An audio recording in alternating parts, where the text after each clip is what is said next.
guys. Today we're going to read Corduroy.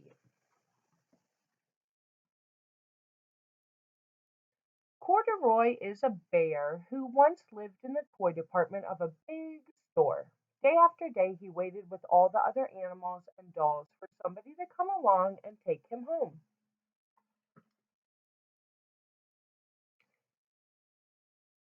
The store was always filled with shoppers buying all sorts of things, but no one ever seemed to want a small bear in green overalls.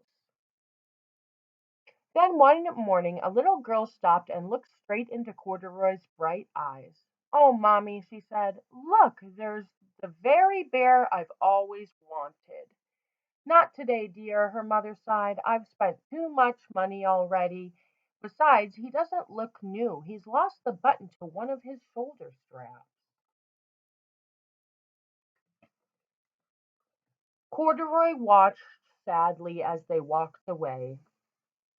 "I didn't know I had lost my button," he said to himself. "Tonight I'll go and see if I can find it." Late that evening, when all the shoppers had gone and the doors were shut and locked, Corduroy climbed carefully down from his shelf and began searching everywhere on the floor for his lost button. Suddenly, he felt the floor moving under him. Quite by accident, he had stepped onto an escalator and up he went. Could this be a mountain, he wondered? I think I've always wanted to climb a mountain. He stepped off the escalator as it reached the next floor, and there before his eyes was a most amazing sight. Tables and chairs and lamps and sofas and rows of beds. "This must be a palace," Corduroy gasped. "I guess I've always wanted to live in a palace." He wandered around admiring the furniture. "This must be a bed," he said. "I've always wanted to sleep in a bed."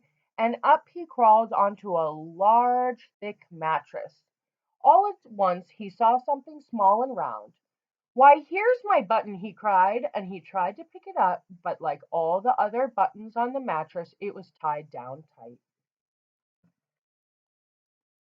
He yanked and pulled with both paws until pop! Off came the button, and off the mattress Corduroy toppled. Bang into a tall floor lamp. Over it fell with a big crash. Corduroy didn't know it, but there was someone else awake in the store. The night watchman was going his rounds on the floor above. When he heard the crash, he came dashing down the escalator.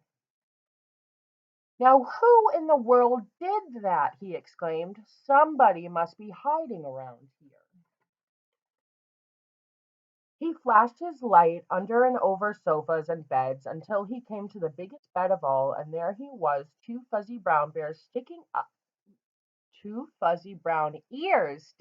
from under the cover. "Hello," he said. "How did you get upstairs?" The watchman tucked Corduroy under his arm and carried him down the escalator, and set him on the shelf in the toy department with the other animals and dolls.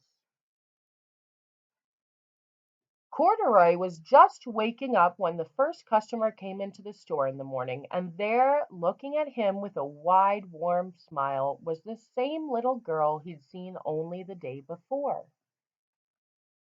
"I'm Lisa," she said, "and you're going to be my very own bear. Last night I counted what I've saved in my piggy bank, and my mother said I could bring you home." "Shall I put him in a box for you?" the saleslady asked. "Oh, no, thank you," Lisa answered, and she carried Corduroy home in her arms. She ran all the way up 4 flights of stairs into her family's apartment and straight to her own room. Corduroy blinked. There was a chair and a chest of drawers, and alongside a girl-sized bed stood a little bed just the right size for him. The room was small, nothing like that enormous palace in the department store. "This must be home," he said. "I know I've always wanted a home." Lisa sat down with Corduroy on her lap and began to sew a button on his overalls. "I like you the way you are," she said, "but you'll be more comfortable with your shoulder strap fastened." "You must be a friend," said Corduroy. "I've always wanted a friend." "Me too," said Lisa, and gave him a big hug. "Good night, friends."